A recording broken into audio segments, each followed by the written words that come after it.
الحمد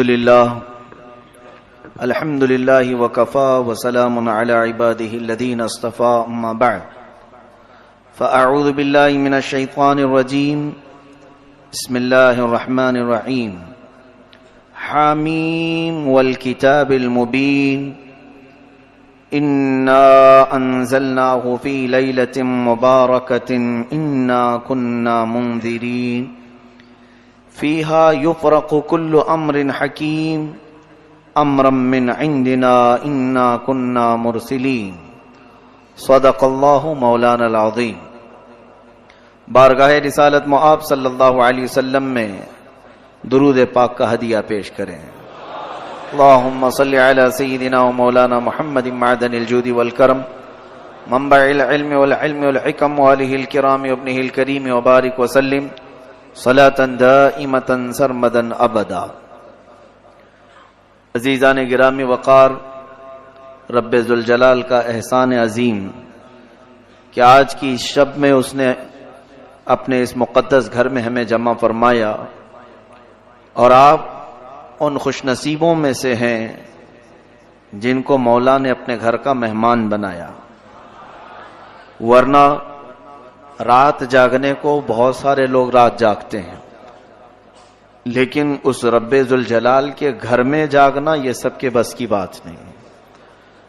رب تبارک و تعالی جس پر فضل کرے، جس پر رحم فرمائے، اور جس کے لیے اپنے گھر کے دروازے کھلے رکھے، وہی اندر بیٹھ سکتا ہے اور وہی اندر آ بھی سکتا ہے۔ اور ایک بات یاد رکھیں کہ اس قدیر و جبار خدا کے گھر میں آپ بیٹھے ہیں، جب تک مولا نہ چاہے دنیا کی کوئی طاقت آپ کو مسجد سے باہر بھی نہیں کر سکتی۔ میرا رب کریم جب تک چاہے گا آپ مسجد میں بیٹھے رہیں گے انشاءاللہ العزیز۔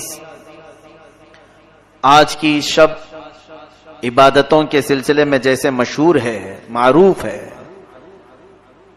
ہم عبادت بھی کریں گے، دعا بھی کریں گے، اور خاص طور پر میں بہت زیادہ طویل بیان کرنے کی کوشش نہیں کروں گا۔ آپ حضرات کو عبادتوں کے لیے میں فارغ کرنا چاہوں گا، لیکن شروع میں جن چیزوں کی ضرورت ہے توجہ سے سن لیں۔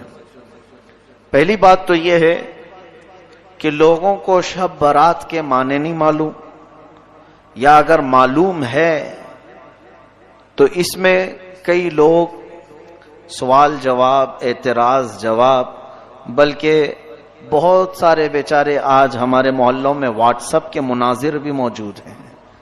مناظرے، بڑے بڑے مناظرے ہو جاتے ہیں واٹس ایپ کے اندر یا فیس بک کے اندر۔ ایسا لگتا ہے کہ سارے علم کا خزانہ انہی کے پاس آیا ہوا ہے، دو چار کتابوں کا منہ بھی نہیں دیکھا، اور اس کی صحت، روایت، سند کے بارے میں بات چیت کرتے ہیں۔ سب سے پہلی بات میں گزارش یہ کرنا چاہوں گا، علامہ اقبال نے بہت اچھے انداز میں کہا تھا، وہ اندھیرا ہی بھلا تھا کہ قدم راہ پہ تھے۔ وہ اندھیرا ہی بھلا تھا کہ قدم راہ پہ تھے، روشنی لائی ہے منزل سے بہت دور ہمیں۔ کبھی کبھار ہم اس اندھیرے کو یاد کرتے ہیں جب موبائل نہیں تھا،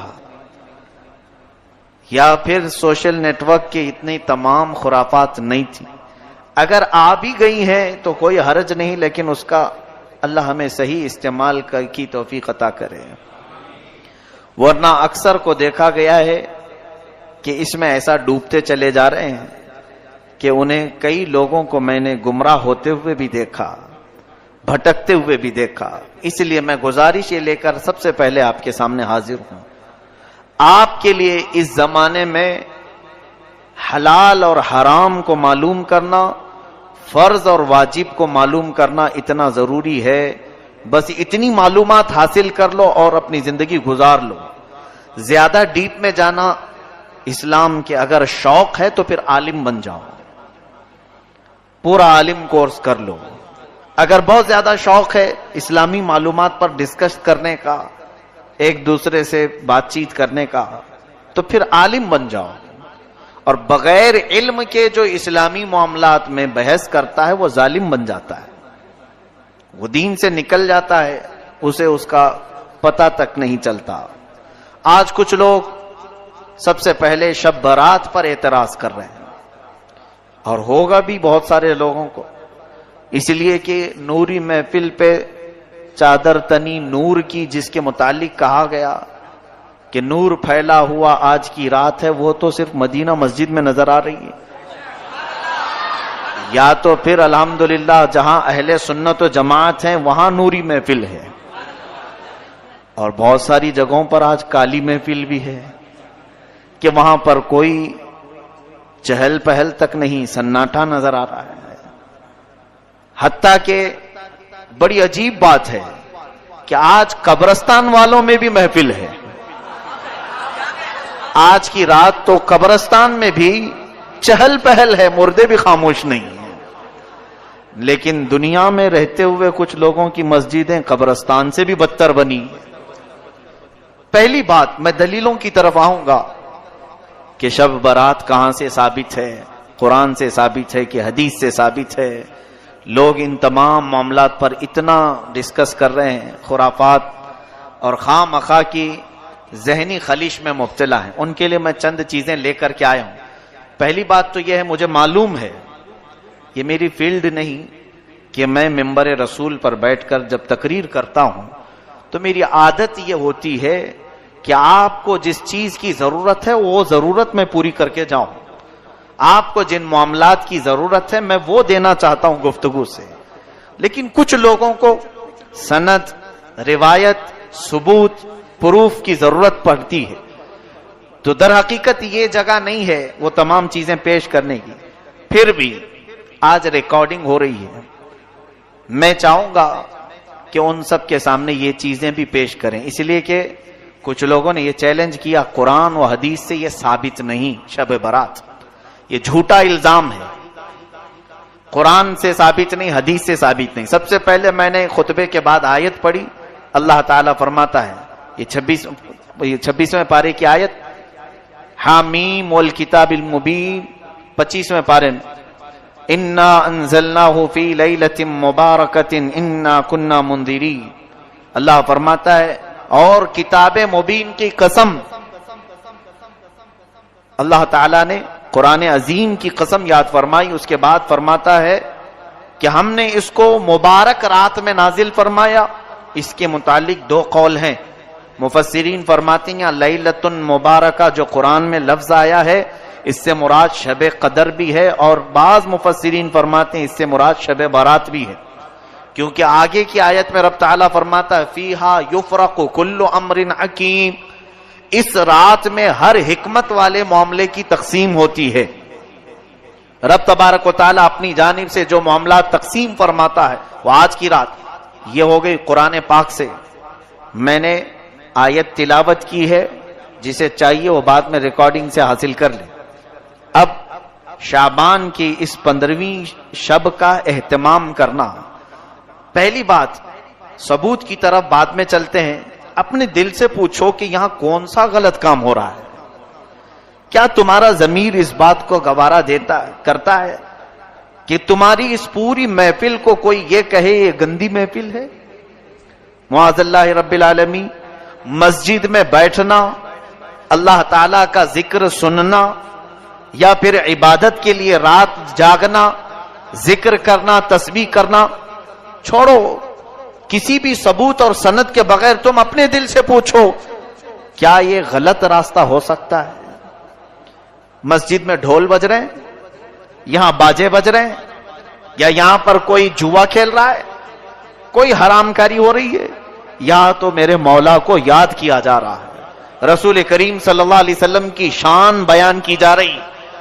تو حدیث پاک میں تو یہ ہے، اللہ کے نبی صلی اللہ علیہ وسلم فرماتے عند ذکر الصالحین تنزل الرحمہ، جب اللہ کے نیک بندوں کا ذکر ہوتا ہے تو رحمتیں اترتی ہیں، نیک بندوں کا ذکر ہوتا ہے، صالحین کا، تو جو نیکوں کا امام محمد الرسول اللہ صلی اللہ علیہ وسلم کا ذکر جس محفل میں ہو رہا ہو تو کیا وہ محفل رحمتوں سے جھما جھم نہیں برس رہی ہوتی؟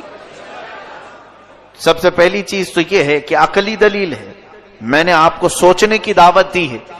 میں ان لوگوں کے لیے میسج دینا چاہوں گا جن کو ثبوت کی ضرورت ہے، پروف کی ضرورت ہے. آؤ سنو. سیدہ عائشہ صدیقہ رضی اللہ تعالیٰ عنہ فرماتی ہیں، بخاری شریف کی حدیث ہے، مسلم شریف کی حدیث ہے، مشکات شریف کی حدیث ہے، جلد نمبر 1 صفحہ نمبر 441. حضرت عائشہ صدیقہ رضی اللہ تعالیٰ عنہ اس کی راوی ہیں. فرماتی ہیں کہ میں نے آقا و مولا صلی اللہ علیہ وسلم کو ماہ رمضان کے علاوہ ماہ شعبان سے زیادہ کسی مہینے میں روزے رکھتے نہیں دیکھا. حضور اکرم صلی اللہ علیہ وسلم شعبان کے کبھی کبھار اکثر روزے رکھا کرتے تھے یا پھر پورے مہینے کے روزہ رکھا کرتے تھے. اس سے تو ثابت ہوا کہ شب برات شعبان میں ہو رہی ہے یا پھر رمضان میں ہو رہی ہے. شب برات کے روزے کے بارے میں لوگوں نے پوچھا کہاں سے ثابت ہے؟ بخاری شریف پڑھو. ماں عائشہ صدیقہ فرماتی ہیں حضور 15 شعبان کیا پورے شعبان کا ہی روزہ رکھتے تھے. دوسری حدیث ہے، حضرت عائشہ صدیقہ رضی اللہ تعالیٰ عنہ فرماتی ہیں کہ نبی کریم صلی اللہ علیہ وسلم چند دن کو چھوڑ کر پورے ماہ شعبان کے روزے رکھتے تھے.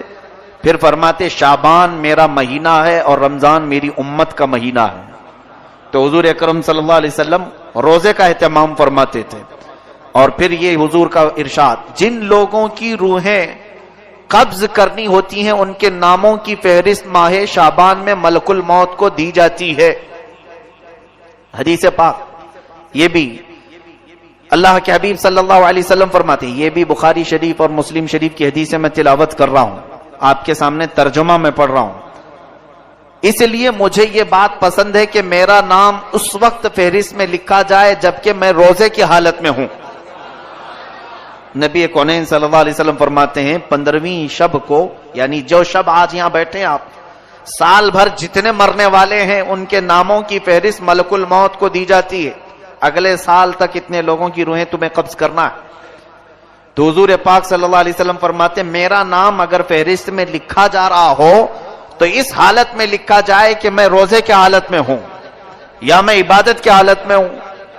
پھر حضور اکرم صلی اللہ علیہ وسلم فرماتے ہیں 15ویں شعبان کی رات کو مرنے والوں کے ناموں کی فہرست تیار کی جاتی ہے.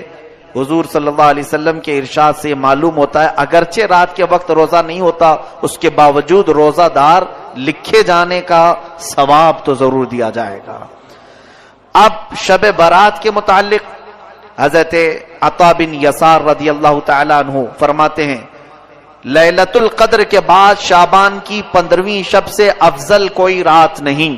یہ تابعی ہیں، کتاب کا نام ہے لطائف المعارف صفحہ 145. اس کے بعد حضور اکرم صلی اللہ تعالی علیہ وسلم کی طرف سے جو یہ رات جاگنے کے متعلق، عبادت کے متعلق، اب سنیے کچھ اور دلیلیں. ایک بڑی حدیث ہے، حضور پاک صلی اللہ تعالی علیہ وسلم زیارت قبور کے لیے بھی تشریف لے جایا کرتے تھے اور اس رات کو جانے کے متعلق بھی 2 حدیثیں میں آپ کے سامنے تلاوت کرتا ہوں. علامہ ابن الحاج مالکی رحمۃ اللہ علیہ شب برات کے متعلق لکھتے ہیں کوئی شک نہیں کہ یہ رات بڑی بابرکت ہے. یہ ابن الحاج مالکی رحمۃ اللہ علیہ اس زمانے کے نہیں، کافی زمانے پہلے کے اور مالکی مذہب کے سب سے بڑے امام ہیں.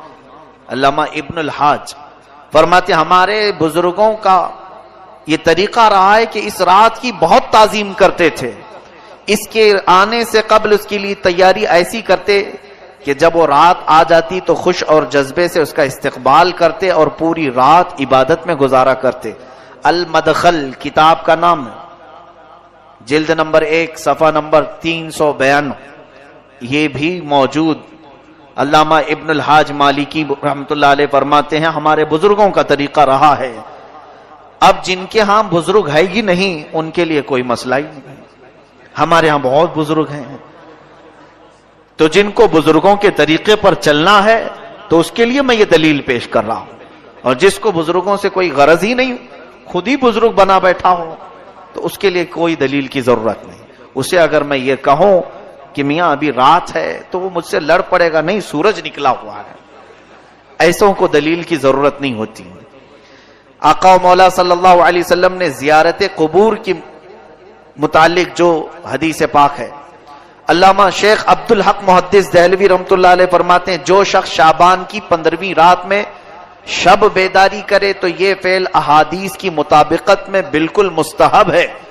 رسول کریم صلی اللہ علیہ وسلم کا یہ عمل بھی احادیث سے ثابت ہے کہ شب برات میں آپ مسلمانوں کی دعائے مغفرت کے لیے قبرستان تشریف لے جاتے تھے۔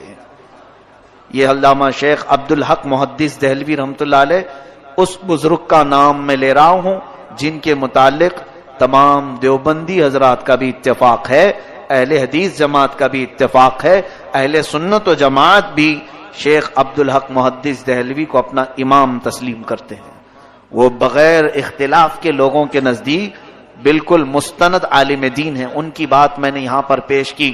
آپ فرماتے ہیں کہ ہر 15ویں شب شعبان کی رسول کریم صلی اللہ علیہ وسلم قبرستان تشریف لے جایا کرتے تھے۔ اس کے علاوہ غوث پاک کی لکھی ہوئی کتاب ہے، سرکار شیخ عبد القادر جیلانی رضی اللہ تعالی۔ ہمارے لیے اتنی دلیل بہت بڑی ہے، بلکہ ہمارے لیے تو بس اتنی بات ہے کہ محلے کا امام کہہ دے تو بھی ہم چل پڑتے ہیں،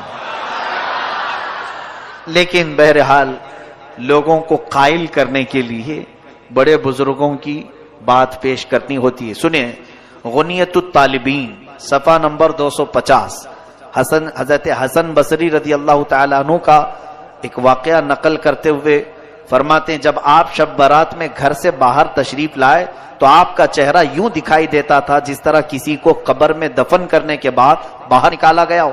آپ سے اس کا سبب پوچھا گیا تو آپ نے فرمایا خدا کی قسم میری مثال ایسی ہے جیسے کسی کی کشتی سمندر میں ٹوٹ چکی ہو اور وہ ڈوب رہا ہو اور بچنے کی کوئی امید نہ ہو۔ پوچھا گیا آپ کی ایسی حالت کیوں ہے؟ فرمایا میرے گناہ یقینی ہیں لیکن اپنی نیکیوں کے متعلق میں نہیں جانتا کہ وہ مجھ سے قبول کی جائیں گی یا پھر رد کر دی جائیں گی۔ یہ علامہ امام حسن بصری رضی اللہ تعالی مشہور تابعی فرماتے ہیں شب برات کو آپ اتنا خوف سے باہر گھر سے نکلتے تھے ایسا لگتا تھا جیسے کسی قبر سے مردے کو اٹھایا گیا ہے۔ آپ سے پوچھا جاتا تھا کہ آپ کی حالت ایسی کیوں ہے؟ وہ فرماتے تھے کہ خوف کی وجہ سے، گناہ میرے یقینی ہے مجھے معلوم ہے لیکن نیکیوں کے بارے میں مجھے معلوم نہیں کہ وہ قبول ہوئی کہ نہیں ہوئی۔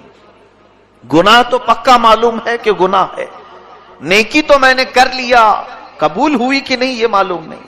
اس خوف سے آج کی رات میں کانپ جایا کرتا ہوں کہ آج رب تعالیٰ کے ہاں سے احکام نازل ہوتے ہیں۔ یہ غنیت الطالبین سرکار غوث العظم دستگیر رضی اللہ تعالیٰ عنہ کی لکھی ہوئی کتاب میں ہے۔ اب قرآن پاک کے بعد بزرگوں کے بعد علامہ قرطبی رحمۃ اللہ علیہ کی تفسیر مشکات شریف کی حدیث جلد نمبر 1 صفحہ نمبر 277۔ بعض لوگوں کو یہ عادت ہے جھوٹے جھوٹے اس طرح سے بیان کرتے ہیں۔ بہت سارے لوگ انٹرنیٹ کے مبلغ یا پھر واٹس ایپ اور فیس بک کے بڑے چیٹر لوگوں کو ایسا بیوقوف بنا دیں۔ میں آپ کو جو چیز پیش کر رہا ہوں وہ آتھینٹک ہے، مجھ سے سوال کر سکتے ہیں آپ بعد میں بھی۔ مشکات شریف حدیث کی بڑی کتاب ہے، اس کی پہلی جلد صفحہ نمبر 277۔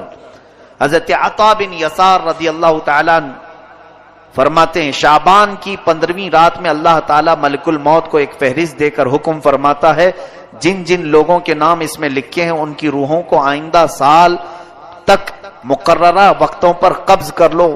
تو اس شب میں لوگوں کے حالات یہ ہوتے ہیں کہ کوئی باغیچے میں درخت لگانے کی فکر کر رہا ہے، کوئی شادی کی تیاریوں میں مصروف ہوتا ہے، کوئی کوٹھی بنگلہ بنوا رہا ہوتا ہے، حالانکہ ان کے نام مردوں کی فہرست میں لکھے جا چکے ہوتے ہیں۔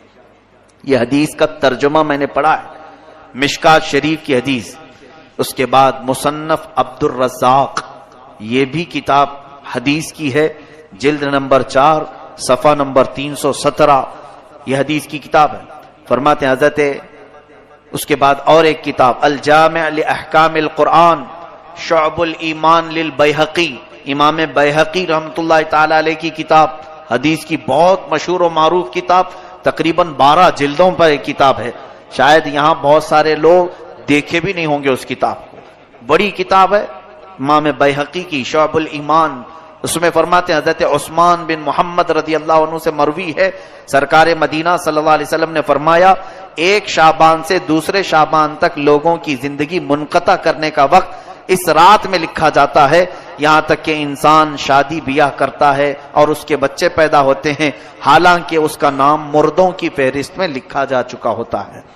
شعبان کے متعلق اتنی حدیثیں ہیں کہ بیان کروں تو ابھی صبح ہو جائے۔ ابھی سنیں اور تھوڑی بات، یہ مغفرت کی رات ہے، شب برات کی خصوصیت کے متعلق حضرت عائشہ صدیقہ رضی اللہ تعالی عنہا سے ایک روایت فرماتی ہیں 15ویں شب شعبان کی میں رات کو بیدار ہوئی تو دیکھا حضور صلی اللہ علیہ وسلم نہیں تھے میرے حجرے میں ڈھونڈتی ہوئی باہر نکل آئی تو دیکھا کہ حضور پاک صلی اللہ علیہ وسلم جنت البقیع میں ہے، قبرستان، تو جنت البقیع قبرستان سے باہر نکل رہے تھے تو حضرت عائشہ ڈھونڈتی ہوئی وہاں تک پہنچی، رسول کریم صلی اللہ تعالی علیہ وسلم سے آپ نے پوچھا کہ آقا و مولا اس وقت آپ کا یہاں آنا؟ حضور کرم صلی اللہ علیہ وسلم نے حضرت عائشہ سے کہا تم اتنی گھبراتی کیوں ہو؟ کیا تمہیں اس بات کا ڈر ہے کہ اللہ اور اس کے رسول تمہارے ساتھ کوئی خلاف فیصلہ کریں گے؟ تو حضرت عائشہ صدیقہ فرماتی نہیں، میں یہ دیکھنے آئی تھی کہ کہیں آپ دوسری اہلیہ محترمہ کے پاس آرام فرما ہوں گے۔ حضور اکرم صلی اللہ علیہ وسلم فرماتے ہیں، سنیے جو حدیث کا اصل بیان کرنا ہے مجھے، فرماتے ہیں بے شک اللہ تعالی شعبان کی 15ویں شب، یہ الفاظ پر توجہ دیں، یہ حدیث پورے بیان کا خلاصہ ہے، لب لباب مغز یہی ہے۔ حضور اکرم صلی اللہ علیہ وسلم فرماتے ہیں بے شک اللہ تعالی شعبان کی 15ویں شب آسمان دنیا پر نزول فرماتا ہے۔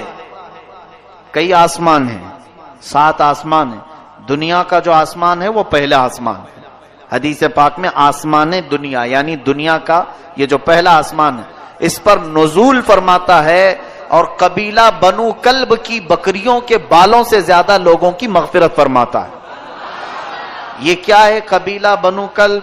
عرب میں ایک خاندان رہا کرتا تھا جس قبیلے کا نام، خاندان کا نام بنو کلب، وہ بکریاں پالتے تھے اور ان کی بکریوں کے بڑے بال ہوتے تھے، یعنی گھنے بال ہوتے تھے۔ حدیث پاک میں ان بکریوں والوں کا ذکر ہے کہ ان بکریوں کے جسموں پر جتنے بال ہوتے ہیں اتنی تعداد میں آج کی رات اللہ تعالیٰ لوگوں کو جہنم سے آزاد فرماتا ہے۔ اب یہ حدیث کہاں کہاں ہے یہ سن کر کے ان تک پہنچا دیں تو خالص بات ختم ہو جائے گی۔ ترمذی شریف سیاہ ستہ کی حدیث ہے، سیاہ ستہ جو مشہور کتابیں ہیں 6 جس کو سارے لوگ تسلیم کرتے ہیں، بخاری شریف، مسلم شریف، ترمذی شریف، نسائی شریف، ابن ماجہ شریف، ابو داؤد شریف، یہ 6 کتابیں حدیث کی مشہور و معروف ہیں۔ اس میں سے کتاب سے میں حوالہ، ثبوت، پروف آپ کے سامنے پیش کر رہا ہوں۔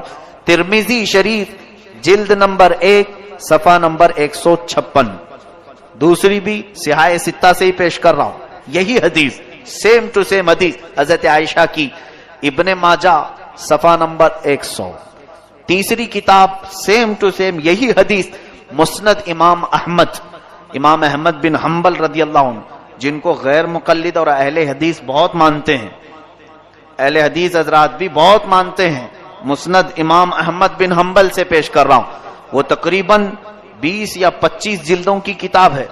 حضرت امام احمد بن حنبل نے یہی حدیث حضرت عائشہ کی اپنی کتاب میں حدیث کے طور پر لکھا ہے، اس کا حوالہ بھی یاد رکھیں، مسند احمد بن حنبل جلد نمبر 6 صفحہ نمبر 238۔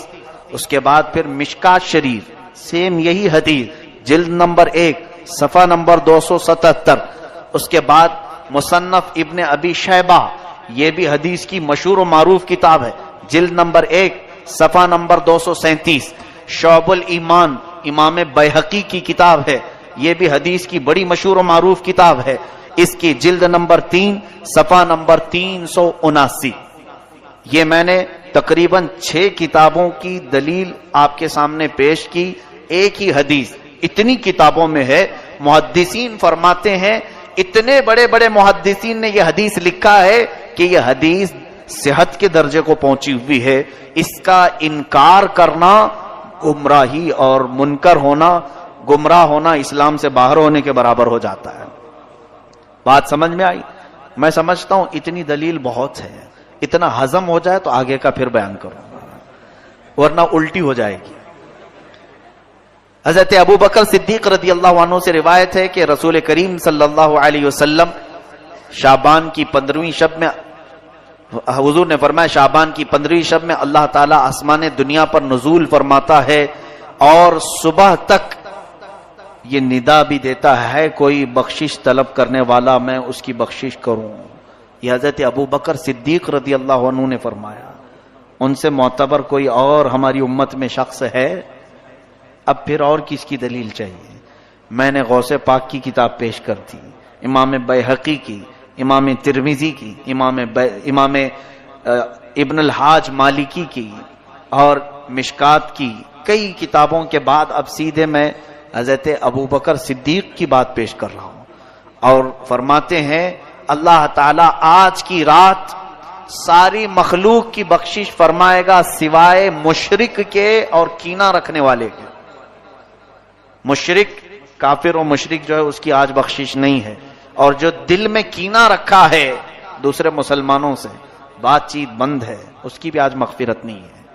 اسی لیے معافی طلب کرنے کا ایک رواج ہمارا پہلے سے چلا ہوا ہے. حضرت ابو ہریرہ، حضرت معاذ بن جبل، حضرت ابو ثعلبہ، حضرت عوف بن مالک رضی اللہ تعالیٰ عنہ، یہ سارے صحابہ اکرام سے یہ حدیث مروی ہے. اب میں یہ دلیلوں پر ہی لگ جاؤں گا تو آپ بھی اکتا جائیں گے. آپ یہ کہیں گے مولانا ہمیں بس ہے، کافی ہے، شب برات ہے آج، ہم کو معلوم ہے مسجد میں روشنی ہے، آج مغرب میں چہل پہل ہے، یہی ہمارے لیے بس کافی ہے. بھولے بھالے سنیوں کے لیے بڑی دلیلوں کی ضرورت نہیں، لیکن ان کو بہکانے کے لیے کچھ لوگ قرآن بھی لاتے ہیں اور حدیث بھی لاتے ہیں. اب اس کی مثال میں آپ کو بتاؤں. ایک موٹی سی کتاب میں یہاں سامنے رکھوں اور کہوں دیکھو بھائی بخاری شریف میں ہے، آپ مانو گے کہ نہیں مانو گے؟ حالانکہ وہ بخاری شریف نے بہار شریعت لے کے بیٹھا ہوں، میں اردو کی ایک بہار شریعت لے کے بیٹھا ہوں. اور اگر آپ کو کہوں، آپ کو ایسا لگے گا ہاں مولانا ہیں، پڑھے لکھے ہیں، بخاری، ارے بھائی موٹی کتاب ان کے سامنے رکھی ہوئی تھی، تو آپ نے کبھی بخاری شریف کا دیکھا نہیں یا اس کو کھول کر پڑھا نہیں. اور اگر دیکھ بھی لو تو عربی آتی نہیں، تو سمجھ لو ایسے بہت سارے لوگ صرف یہ بڑے بڑے ناموں سے دھمکا دیتے ہیں، ڈرا دیتے ہیں، اور پھر یہ کہتے ہیں کہ قرآن میں نہیں ہے، حدیث میں نہیں ہے، یہ تمام چیزیں. اب میں نے جو پیش کیا یہ کہاں ہے؟ پھر یہ بھی تو حدیث پاک میں ہے. یہ چیزیں قوم کے سامنے وہ کیوں نہیں پیش کرتے؟ یہاں پتا چلتا ہے کہ کہیں نہ کہیں ان کے دل میں حسد ہے، کینہ ہے، اور قوم کو گمراہ کرنے کے لیے صحیح امانتیں قوم تک پیش نہیں کرتے. ان کا حال یہ ہے. اللہ تعالیٰ نے قرآن میں فرمایا ہے کہ افتؤمنون، یعنی ان کے متعلق یہ فرمایا تکتمون الحق، تم حق کو چھپاتے ہو اور باطل کو باہر نکال کر کے بتاتے ہو. یہ یہودیوں کی عادت تھی، بہت ساری چیزیں چھپا دینا اور پھر اس میں سے توڑ مروڑ کر کے لوگوں کو بیان کرنا. بہرحال آپ سب کو علم حاصل کرنے کی ضرورت ہے تاکہ آپ گمراہوں کے ہاتھ میں پڑھ کر گمراہ نہ ہو جائیں. بتاؤ آج ان گمراہوں کے کہنے پر کئی لوگ نہیں منا رہے ہوں گے شب برات، ہمارا کیا جا رہا ہے، ہمارا کیا نقصان ہے؟ انہوں نے اپنا نقصان کر لیا کہ آج وہ عبادت نہیں کر رہے ہیں، آج وہ مسجدوں میں نہیں آ رہے. مجھے بتاؤ کیا مسجد میں آنا گناہ کا کام ہے؟ عبادت کرنا گناہ کا کام ہے؟ کیا یہاں پر چلو کچھ بھی نہیں کیا، مسجد میں بیٹھا بیان سنا، یہ تو بیان ان کے ہاں بھی ہوتے ہیں، کیا نہیں ہوتے؟ بہت سارے بیان ہوتے ہیں. تو بیان کی فضیلت بھی انہی سے جا کر کے سنو، ان کے ہاں کتنی فضیلت ہے، ایک بیان میں بیٹھنے کا کتنا ثواب ہے. تو صرف اگر بیان میں بیٹھنے کا ثواب بھی معلوم کر لیتے تو آ جاتے. خواہ مخالفت کرنا اچھی بات نہیں. بہرحال میں اب تھوڑی سی چیزیں آپ کے لیے شب برات کے متعلق عرض کروں. ہاں ایک اور سوال ہمارے پاس آیا ہے. ایک تو جنہوں نے یہ سوال کیا تھا میں سمجھتا ہوں کہ ان کو اطمینان ہو گیا ہوگا شب برات کہاں سے ثابت ہے، ریکارڈ ہے، پھر سے وہ کتابوں کے حوالے یاد کر لو، جلد نمبر، صفحہ نمبر سب، اور پیش کر دیں. دوسری چیز، یہ معافی مانگنے کا کیا طریقہ ہے؟